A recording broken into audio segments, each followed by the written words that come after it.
Welcome back to CBS Sports HQ. We are getting set for this 4 o'clock slate of games in the NFL on this week 3. As you take a look at some of the inactives for the games going on today in San Francisco, wide receiver Juwan Jennings will be out as they take on the Cardinals. So is Brock Purdy. So it's Mac Jones time. Meanwhile, for the Cardinals, offensive tackle Paris Johnson Jr. will be out.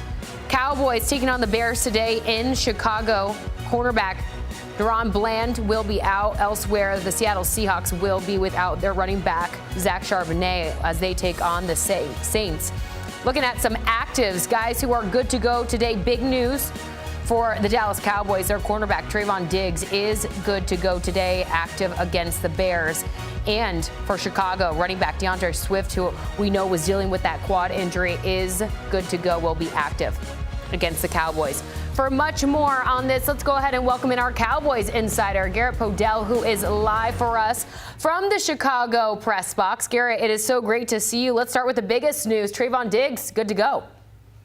Yeah, Jordan, great to talk to you here from Chicago. And yeah, Trevon Diggs, he is going to be active today. It's kind of interesting because in week 1, he had his first game. He didn't really participate much in training camp after having a knee procedure in January. And he only played like 26 snaps against the Philadelphia Eagles in week 1. He was in the nickel sub packages. But week 2, the 40-37 shootout win against the New York Giants that went to overtime. Deron Bland was out with the foot injury, as you mentioned, out again today.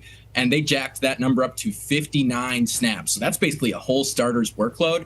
And so he's somebody that's going to be really important for this Dallas defense because no Bland.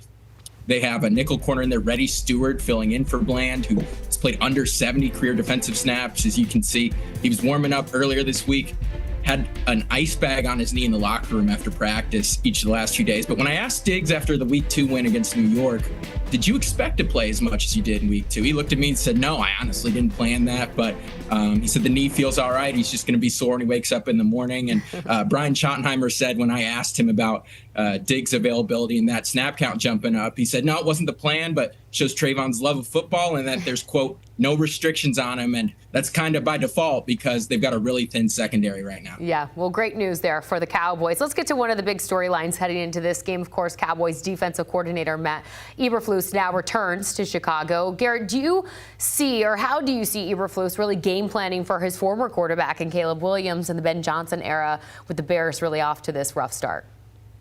Well, Jordan, it's one of those things where he himself, Matt Eberflus, downplayed this whole week. He's like, it's just another game. Week 3, we're here to get better and improve. But that's not really the vibe around the people around him. Schottenheimer said, you know, there's scars when somebody gets let go from a head coaching job. His dad, Marty, Brian's dad, was fired from 4 different NFL head coaching jobs over the years. And he knows that really, hurts. And Dak Prescott said, yeah, we want to give him a game ball after this. And so really, Matt Eberflus, his scheme, they run the highest percentage of zone, just around 87% in the league, lowest percentage of man. And Caleb Williams' pass rating's about 7.5, 8 points lower against zone this week. And that's really helpful for Dallas, that Williams kind of struggles a little bit to throw with anticipation and kind of read the zone a little bit more because Dallas needs to run zone because with Bland out, Diggs banged up, Kyer Elam, the other outside corner, he's been credited with 232 passing yards allowed this year, which is the most in the NFL. Now, that's a stat Elam told me, it doesn't really have validity because that data tracking system, they're assigning yards to the closest guy on the play, but that doesn't even necessarily mean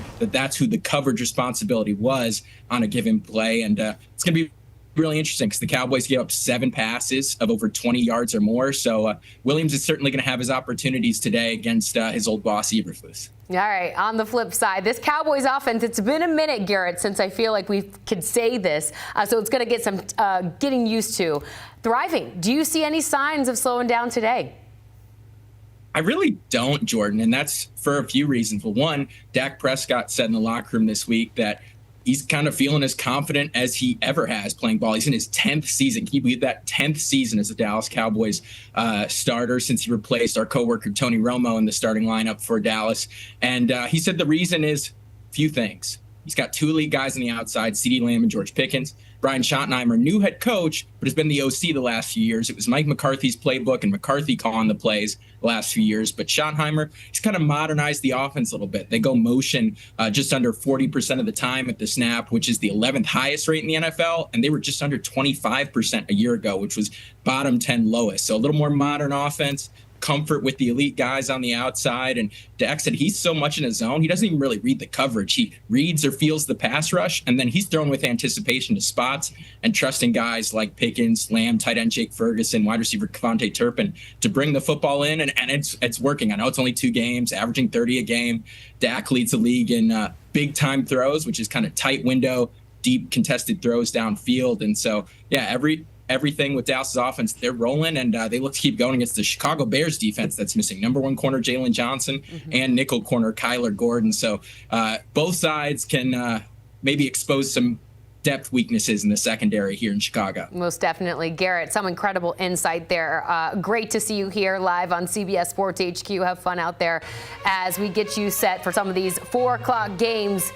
Cowboys-Bears kicking off 4:25 Eastern time from Chicago. We will have the best highlights from that game and, of course, all of the scores across the entire NFL today right here on CBS Sports HQ.